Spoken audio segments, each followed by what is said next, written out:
Hello friends, स्वागत है आपका अपने YouTube channel Bhupendra sir classes में। क्लास 10th का ये मैथ का पेपर है जो आपका हाफ ईयरली एग्जाम में हुआ था।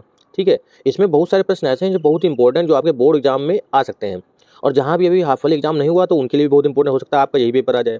तो आपको ये है कि जो ऑब्जेक्टिव प्रश्न आपके आते हैं, 20 जो ऑब्जेक्टिव आते हैं बहुकल्पी, उनमें तुक्का नहीं लगाना होता है। अगर तुक्का लगाएंगे हो सकता है आपका सवाल सही भी हो सकता है और गलत भी हो सकता है, तो उनको सॉल्व करके लगाएं तो आपका ये पक्का रहेगा कि ये प्रश्न हमारा बिल्कुल 100% सही है। और ज़्यादा टाइम नहीं लगता है भाई इन प्रश्नों में। अगर 20 नंबर के 20 ऑब्जेक्टिव आपको करने हैं, ज़्यादा से ज़्यादा आपको 20 मिनट लगेगा अगर किसी में कैलकुलेशन है तो। बहुत सारे प्रश्न तो ऐसे होते हैं जिनको डायरेक्ट देख के ही आपको आंसर लगा देना है। जैसे पहला प्रश्न दिया है, पहला आपका है, इनमें पहला दिया है कौन सहभाज संख्याओं का युग्म है। सहभाज या सहभाज एक ही बात है। देखो, सहभाज लिखा हो, ठीक है, सहभाज लिखा है यहाँ पे, या सहअभाज लिखा हो, आपको एक ही तरीके से लगाना है। सहभाज, सहभाज का मतलब ही होता है को प्राइम। क्या मतलब होता है? को प्राइम नंबर होता है, को प्राइम नंबर होता है, ये को प्राइम होता है। इनका एचसीएफ जो होता है, इनका एचसीएफ होता है एक। इनका जो एचसीएफ होता है वो कितना होता है? इनका एचसीएफ एक होता है। ठीक है, इनका एचसीएफ होता है वो एक होता है। तो आपको ये करना है कि इनमें संख्याओं को देखना है कौन कौन सी संख्याएं ऐसी हैं जिनका एचसीएफ एक है। ठीक है, तो आप ऑप्शन में आ जाते हैं। जैसे पहला दिया 18,25, 18,25, तो ये है 18,25, 5,15, 7,2 और 31,93, ये आपके ऑप्शन हो गए। अब इसमें देखो, 5 से तो 15 कैंसिल हो रहा है, इसका एचसीएफ तो एक हो नहीं सकता। ठीक है, 5 से 15 कैंसिल हो रहा है, इसका एचसीएफ नहीं हो सकता। 31 या 93 ये भी हो सकता है। इसमें यहाँ पे इन लोगों ने ऑप्शन में गलत कर दिया है। देखो, यहाँ पे 21 होना चाहिए। ठीक है, या अगर 21 नहीं होगा तो ये भी ऑप्शन आपका सही है और ये भी ऑप्शन आपका सही हो जाएगा अगर 2 है तो, क्योंकि इनका एचसीएफ कितना आ रहा है? इनका एचसीएफ एक आ रहा है। तभी मैंने इसमें क्या किया था, पहला भी आपका आंसर सही लगाया था और तीसरा भी लगाया था। अगर यहाँ पे 21 हो जाएगा, क्योंकि मॉडल में जो है 21 दे रखा है, क्योंकि यहाँ पे 7 है 21, इसका भी एचसीएफ 7 हो जाएगा। तो सिर्फ आपका ऑप्शन बचेगा 18,25। क्यों? 18,25 क्या है?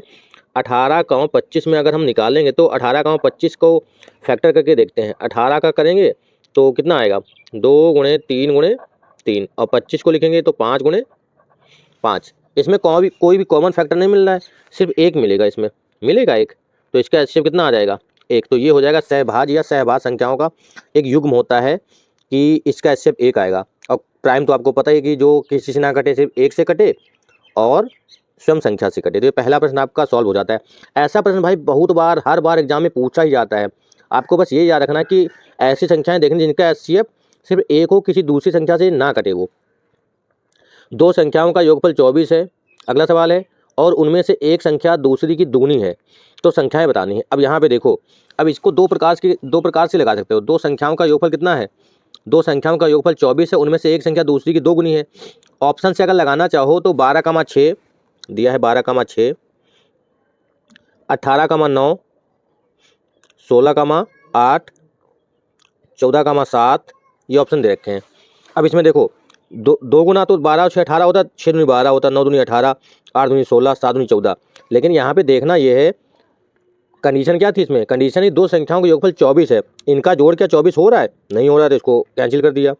इनका जोड़ 24 हो रहा है? नहीं हो रहा है, कैंसिल कर दिया। इनका जोड़ 24 हो रहा है? नहीं हो रहा है। ठीक है, तो ये भी कैंसिल हो गया। बचा क्या? ये दोनों कंडीशन पूरी कर रहा है, 8 दूनी 16 और 16 8 24। इसका मतलब ये वाला जो है वो सही हो जाएगा। यही तो किया गया है। देखो, इसमें लगाने की भी जरूरत नहीं है, 16,8। ठीक है, अगर लगाना चाहोगे भाई तो आपको सॉल्व करना पड़ेगा। सबसे पहले कि माना पहली संख्या हम मान लेते हैं, दो संख्याओं का योगफल 24 है, तो माना संख्या पहली संख्या कितनी मान लेंगे? मान लेते हैं पहली संख्या, मान लेते हैं भाई, माना पहली संख्या कितनी मान लेते हैं? पहली संख्या हमारी हो गई x। ठीक है, और दूसरी संख्या क्या है? दूसरी संख्या कितनी हो गई? इसमें दिया है कि दो संख्याओं का योगफल 24 है, उनमें से एक संख्या दूसरी की दोगुनी है। ठीक है, एक संख्या दूसरी हम y ही मान लेते हैं लोग, तो क्या हो जाएगा? x + y = 24, समीकरण नंबर 1 मान लेंगे, क्योंकि ये तो दे ही रखा है कि दोनों का योगफल 24 है और एक संख्या दूसरी की दोगुनी है, तो x = 2y, तो x - 2y बराबर हो जाएगा 0, समीकरण नंबर 2। अब विलोपन भी लगा देंगे, x + y = 24, ये समीकरण नंबर 1 हो गया। माइनस कर देंगे, ये कैंसिल, ये माइनस, ये भी माइनस, ये कैंसिल हो जाएगा। माइनस का 3y बराबर माइनस का 24 माइनस माइनस कैंसिल, तो y बराबर 24 बटे में 3, 3 बटे 24। y का मान कितना आ गया, y का मान 8 आया, समीकरण में रख दो x प्लस वाई वाले में। 8 बराबर 24, x बराबर 24 माइनस 8, तो x का मान कितना आ गया 16 आएगा। भाई वही आपको टाइम बचाना है ना, जब हमें पता चल रहा है ऑप्शन से कि ये आंसर हो सकता है तो आप विलोपन विधि और ये सब करने की क्या जरूरत है। ठीक है, इस प्रकार से लगा सकते हैं। अगला सवाल है समांतर श्रेणी -62 माइनस का 5a, 5a नहीं यहाँ पे 9 होगा। देखो यहाँ पे जो है मिसप्रिंट दिया है, यहाँ पे 62 दिया है और यहाँ पे हम लिखते हैं, देखो यहाँ पे दिया है कि माइनस का 62, तीसरा ये वाला है। यह समीकरण एक्स स्क्वायर प्लस के एक्स, ये वाला पहले लगाते हैं, एक्स स्क्वायर प्लस के एक्स माइनस 6 बराबर 0। ठीक है, इसका मान कितना है, इसका एक मूल दे रखा है हमें, एक मूल हमें दे रखा है, इसका एक मूल हमें माइनस का 2 दे रखा है, तो एक्स बराबर रख देंगे माइनस का 2, तो रख दो माइनस का 2, माइनस 2 का स्क्वायर प्लस के गुणे माइनस का 2 माइनस का 6 बराबर 0, 4 माइनस का के एक्स माइनस 6 बराबर 0 माइनस के एक्स माइनस का 2 बराबर 0। एक्स क्यों आ गया यहाँ पे, यहाँ पे 2 आएगा ना, 4 माइनस का 2 के एक्स का मान तो हम 2 रख रहे हैं ना, माइनस का 6 बराबर 0, तो माइनस का 2 के माइनस का 2 बराबर 0 माइनस 2 के बराबर प्लस का 2 और के बराबर 2 बटे माइनस का 2, 2 और 2 कैंसिल, के बराबर आ गया माइनस का 1। ठीक है, के का मान माइनस का 1 है, के का मान माइनस का 1। ये भी आपको ज़्यादा टाइम लेके, बस एक्स का मान आपको कितना रखना है, माइनस का 2 रखना है। ठीक है, फिर अगला सवाल है, अगले सवाल में कह रहा है कि समांतर श्रेणी माइनस का 62 माइनस का 59 है यहाँ पे, कॉमा 7 का 10 का 11वां पद क्या होगा। देखो यहाँ पे अगर हम श्रेणी लिखते हैं,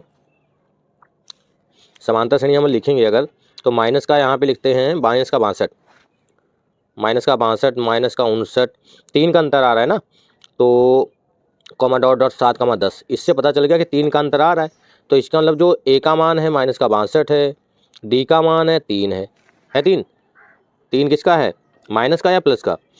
देखो 10 से 7 घटाएंगे 3 बचेगा, यहाँ भी -59 से माइनस का कितना घटाएंगे 62, तो माइनस प्लस का 62, तो 3 बचेगा।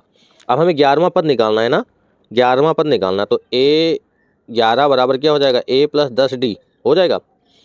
ए का मान है -62 प्लस 10 गुणे 3, तो कितना आएगा -62 प्लस 10 या 30, तो माइनस का 32, और माइनस का 32 आ रहा है, कितना आ रहा है, माइनस का 32 आ रहा है आंसर। अगला है ए भुजा वाले समबाहु त्रिभुज के शीर्ष पर लंब की लंबाई क्या होगी, √3/2a, यहाँ भी √3/2a, 2 ऑप्शन दे रखे इसमें भी।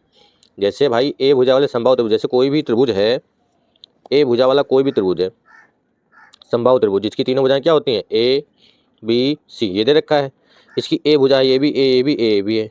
ठीक है, ये होता है। कह रहा शीर्ष से आधार पर लंब की लंबाई, ये शीर्ष है, यहाँ से हमने इस पर लंबाई डाल दी।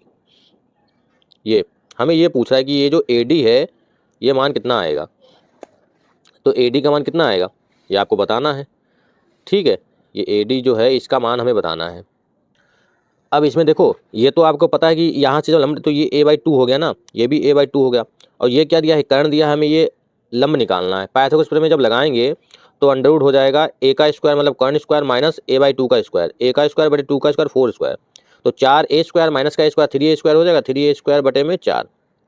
तो अब अंडर हटाएंगे इसका, तो अंडर 3 बटे में 2 a स्क्वायर आ रहा है, a स्क्वायर क्यों, a बाहर आ जाएगा ना, a आएगा, तो यही तो आया है आंसर। देखो अंडर 3/2a आ रहा है, ये भी यहाँ पे वही ऑप्शन दे दिया, तो ये वाला आपका आंसर सही हो जाएगा। समझ में आ गया। अगला दिया है बिंदु 3,4 की वैध से दूरी, आपको पता है कि 3,4 की वैध से दूरी अगर होगा तो x का मान होगा, x अक्ष से दूरी होगा तो y का मान होगा। भाई 3, जैसे x अक्ष से दूरी निकालना है, ये होता है एक्सिस, ये x अक्ष है, ये y अक्ष है। ठीक है, ये x अक्ष है, ये y अक्ष है। हमें बताना है 3,4 जो है, 3,4 ये y अक्ष से कितनी दूरी पर है। 3,4 हमने मान लिया 1 2 3 1 2 3 4 ऐसे है, तो 3,4 यहाँ पे है कोई पॉइंट बिंदु यहाँ पे है, तो 3,4 जो y अक्ष से कितनी दूरी पर है, तो y चाहिए तो है, तो यहाँ से यहाँ तक दूरी देखो ना, 3 ही तो है भाई, तो 3 आ जाएगा इसका आंसर। क्या आएगा? 3 आ जाएगा। अगला दिया है साइन 27 बटे कॉस 63 का मान। साइन 27 बटे कॉस 63 बहुत इंपॉर्टेंट प्रश्न है ये वाला भी। तो इसको एक किसी एक को ब्रेक कर दो। साइन 27 को 27 रहने दो, इसको हम क्या लिख सकते हैं? कॉस 63 को हम क्या लिख सकते हैं? इसको हम लिख सकते हैं साइन 90 माइनस 27। साइन 90 माइनस 27 लिखोगे, ठीक है, तो इसका मान कितना हो जाएगा? इसका मान हो जाएगा, इसका मान कितना आ जाएगा? इसका मान कॉस 63 लाना है, ठीक है। ठीक है, तो ये कितना हो जाएगा? यहाँ पे कॉस ही रखेंगे ना, यहाँ पे कॉस ही रखेंगे, तो ये हो जाएगा साइन 27 बटे कॉस ही रखेंगे, कॉस 90 माइनस 27, तभी तो यहाँ पे देखो 63 को हमने सिर्फ ब्रेक किया है। 63 को क्या लिखा है? 63 को 90 माइनस 27 फिर से देखो बताते हैं। यहाँ पे भाई साइन 27 था बटे कॉस 63 है, यहाँ पे हमने 63 को लिख दिया 90 माइनस 27 लिख दिया, उससे कोई दिक्कत नहीं है। 63 को हमने क्या लिख दिया? 90 से 27 घटाओ 63 बचेगा, तो साइन 27 बटे कॉस 90 माइनस थीटा, ये होता है साइन थीटा, मतलब साइन 27, ये भी आ गया। साइन 27 कैंसिल, इसका मान कितना आ गया? 1। एक ही इसमें आ रहा है। एक वृत्त के एक आ रहा है, एक वृत्त के व्यास के सिरों पर खींची गई समान स्पर्श रेखाओं की संख्या। कोई वृत्त है, जैसे ये कोई वृत्त है, इसका व्यास यहाँ पे अगर हम पॉइंट मान लें ये व्यास है, इस पर कितनी स्पर्श रेखा खींची जा सकती हैं? 1 2 खींचे, 2 हो गई। शून्य -2 और 5 वाले बहुपदों की संख्या। शून्य -2 और 5 बहुपदों वाले शून्यकों की संख्या, तो इसमें क्या हो जाएगा? इसमें हो जाएगा इन्फिनिटी या 3 से अधिक। -2 और 5 वाले बहुपदों की संख्या कितनी होगी? मतलब जिसमें शून्य कितना आ जाए, शून्य द्विघात त्रिघात ये नहीं बताना है कि कितनी घात होगी, ये जैसे जिसमें 2 शून्य का आएंगे तो वो बहुपद क्या होगा वो नहीं बताना है। बहुपदों की संख्या कितनी हो सकती है, जैसे बहुत सारे मान हो सकते हैं भाई शून्य, जैसे अलग अलग समीकरण हैं उनके अलग अलग मान हो सकते हैं, ठीक है, तो बहुत सारे हो सकते हैं। फिर अगला है समीकरण 3x + 2y = 6 y = 0 का हल। 3x, ये भी सिंपल सा है। 3x कितना है? 3x + 2y = 6, और इसमें y का मान कितना रखना है? 0 रखना है, तो y का मान 0 करो। 3x + ये 0 को 2 × 0 = 6, तो x का मान तो 2 आ जाएगा ना, तो क्या हो गया? 2, 0।